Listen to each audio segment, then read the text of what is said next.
आप उन चीजों के लिए सफर नहीं करेंगे जिनके लिए आम लोग करते हैं। आप उनसे अबव जिएंगे यीशु मसीह के नाम में। रिसीव करो इस ग्रेस को यीशु मसीह के नाम में। मैंने कहा रिसीव करो इस ग्रेस को यीशु मसीह के नाम में। हालेलुया। छोटा सा कलेश अगर वो व्यभिचार में गिर गया होता, अपने भाइयों के साथ डर के अपने पिता को, अपने भाइयों की चुगली ना की होती, सच्चाई के लिए ना खड़ा हुआ होता, तो वो 80 साल राज्य करने के उसके जीवन में कभी भी नसीब ना होते। मैंने ऐसे लोग देखे अपनी लाइफ में, अपनी पर्सनल लाइफ में, अपने रिश्तेदारी में, जो मसीह में इसलिए नहीं आते, उनको मालूम है यीशु मसीह जीवित परमेश्वर है, सिर्फ इसलिए नहीं आते कि जैसे वो मसीह में आते हैं उनके घर में कलेश शुरू होते हैं। सिर्फ कलेश के डर के मारे वो मसीह में नहीं आते, लेकिन उन्हें यह मालूम नहीं कि सारी उम्र पोती पर के घर में नौकरी करने से ये अच्छा है कि आप सच्चाई के लिए खड़े हो जाएं और 80 साल राज्य करें। अब आपने देख लो, आपने पाप का गुलाम बनना है, क्योंकि अगर शैतान ने आपको चोरी करने के लिए बोला और आपने की, बाइबल कहती है आप चोरी के गुलाम हैं, व्यभिचार के गुलाम हैं, आप जेलसी के गुलाम हैं, माफ ना करने के गुलाम हैं। और बाइबल कहती है जब तक आप गुलाम रहेंगे आप राज्य नहीं कर सकते। लिखा जो चीज से हार जाता है उसका दास बन जाता है। आप हार गए व्यभिचार से, वो आप पे हावी हो गया। आप हार गए चोरी से, वो आप पे हावी हो गई। आप हार गए पाप से, वो आप पे हावी हो गया। बाइबल कहती है आप उसके दास बन गए, और अगर आप पाप के दास हैं आप परमेश्वर के लिए राज्य नहीं कर सकते। जो मोस्ट इंपॉर्टेंट थिंग मैंने क्रिश्चियनिटी में देखी है, जो लोग कामयाब हुए, कामयाब रहे और लाइफ के लास्ट साल तक कामयाब रहे, वो वही लोग हैं जो अपने आप में मर चुके हैं। अगर आप अपने आप में मर चुके हैं, आपको किसी बात की चिंता नहीं होनी चाहिए। कोई आपको आपकी बेइज्जती करे, आप तो मर चुके हैं। कोई आपकी प्रशंसा करे, आप तो मर चुके हैं। कोई आपसे वैर रखे, आप तो मर चुके हैं। एक मरा हुआ बंदा वैर कैसे रखे? अगर आप मर चुके हैं अपने आप में, आप राज्य करने वाले हो बहुत जल्दी। फिर आप देखेंगे जो चीजें आप चाहते हो आपके घर में हो, आपके बच्चे आपके हिसाब से करे, वो होनी शुरू होंगी।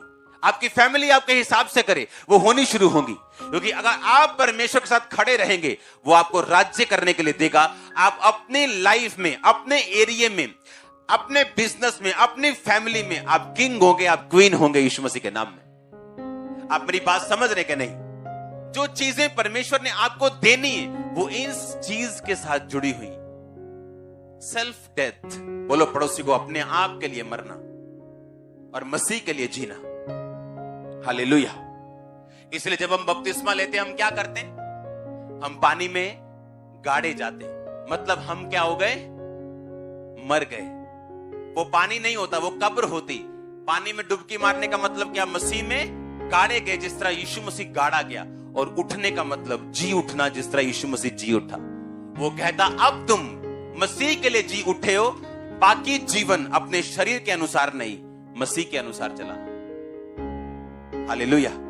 तो क्या व्यभिचार मसीह के अनुसार है? जेलसी मसीह के अनुसार है? क्या चोरी मसीह के अनुसार है? बोलो। अगर हम मसीह के अनुसार जिएंगे नहीं, तो उसके अनुसार हम राज्य भी नहीं करेंगे। मोस्ट इंपॉर्टेंट चीज जो मैंने क्रिश्चियनिटी में देखी, अपने पास्टर दोस्तों में देखी है, जिन्होंने अपने एरिया को चेंज कर दिया, राज्य किया, सेल्फ डेथ। आपको चर्च में काम करने के लिए सेल्फ डेथ की जरूरत है। आपको प्रचार करने के लिए सेल्फ डेथ की जरूरत है। अच्छा विश्वासी बनने के लिए सेल्फ डेथ की जरूरत है। अपने आप के लिए मरना और मसीह के लिए जीना। ये शरीर आपका नहीं, किसका है? अगर ये बीमार हो तो किसकी जिम्मेवारी होगी? परमेश्वर की। अगर हम इस तरह से चलेंगे और हीलिंग को कमांड करेंगे, वो भी होगी। डिलीवरेंस को कमांड करेंगे, वो होगी। हम जो मांगेंगे हमें मिलेगा। हालेलुया। अपने पड़ोसी को बोलो सेल्फ डेथ। ऊंची आवाज में बोलो, अपने आप के लिए मरना। इसीलिए प्रभु यीशु मसीह ने क्या कहा? उसने कहा अगर तू मेरा अपना क्रूस उठा के मेरे पीछे ना चले तो तू मेरे योग्य नहीं। प्रतिदिन अपना क्रूस उठा के अगर तू मेरे पीछे ना चले तो तू मेरे योग्य नहीं। एवरी डे उसने कहा अपने आप के लिए तू मर चुका है। जो सेल्फ डेथ में नहीं जीते वो पैसा नहीं बो सकते, उनको वो प्यारा लगता है। जो सेल्फ डेथ में नहीं जीते वो सेवा नहीं कर सकते, काम नहीं कर सकते, प्रचार नहीं कर सकते। हालेलुया। मोस्ट इंपॉर्टेंट चीज जो मैंने क्रिश्चियनिटी में देखी है वो है, अगर आप सेल्फ डेथ में जी रहे हैं तो, अगर आप अपने आप में मर चुके हैं तो, किन्होंने राज्य किया है परमेश्वर में?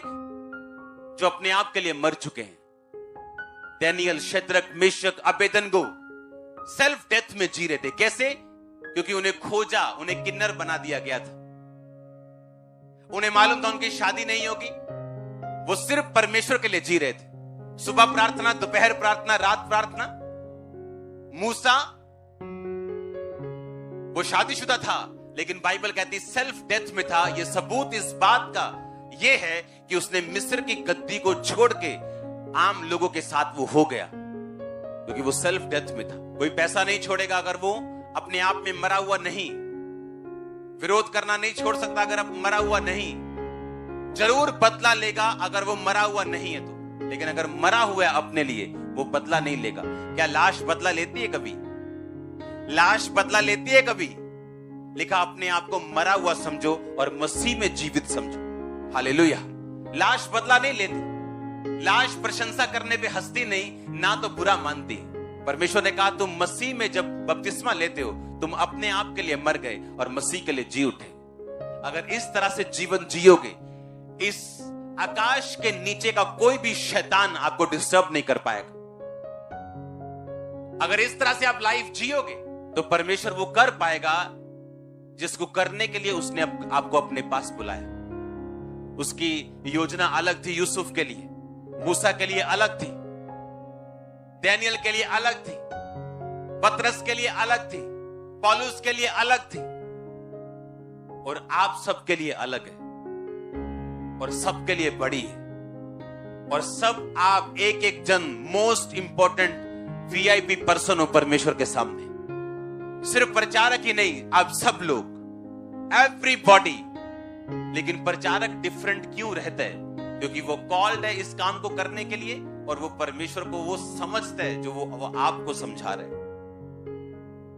अगर आपने अपनी लाइफ में जो परमेश्वर ने आपके लिए सोचा, अगर आपने वो कर दिया और आप ओवरकम कर गए शैतान के ऊपर, पाप के ऊपर, सेल्फ डेथ में अगर चले गए, तो आपको सचमुच नजर आएगा किस ग्रेट पर्पस के लिए परमेश्वर ने आपको अपने पास बुलाया। आप धीरे धीरे उसमें शामिल होते जाएंगे। आपके बच्चे इन्वॉल्व होंगे, आपके लोग इन्वॉल्व होंगे, सब कुछ एक जगह इकट्ठा होके परमेश्वर के लिए काम करना शुरू कर देगा जब आप इस रीति के साथ चलेंगे तो। हालेलुया। हर एक लाइफ में परमेश्वर की योजना अलग है।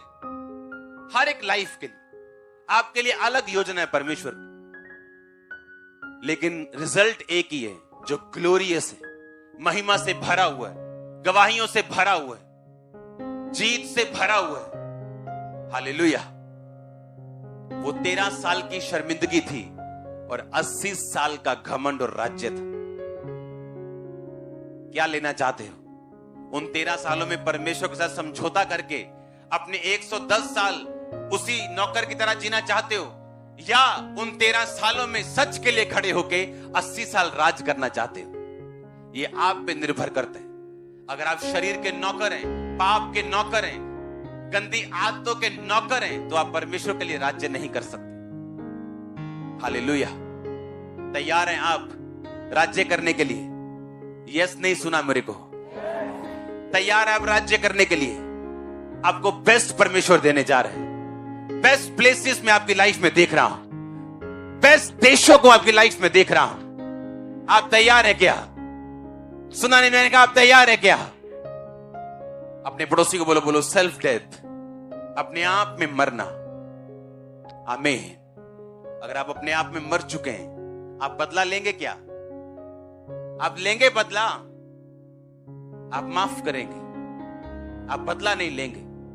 आप प्रेयर करेंगे, परमेश्वर के साथ रहेंगे, आप डरेंगे नहीं, क्योंकि आप पहले से मर चुके हैं। किन लोगों को शैतान परमेश्वर से दूर ले जाते हैं?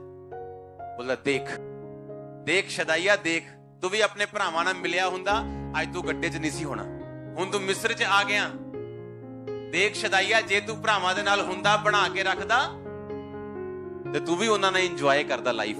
अब तू नौकर बन गया। अगर तू अपने भाइयों के साथ बना के रखता तो तू यहां मिस्र में ना आता। कितना डिस्टर्ब किया होगा इमोशनली शैतान ने उसको, इमेजिन करके देखो। पर वही जीते जिन्होंने शैतान के सिर के ऊपर पांव रख के आगे बढ़े हैं, जो उसकी बातों को रद्द करके आगे बढ़े, वही जीते हैं।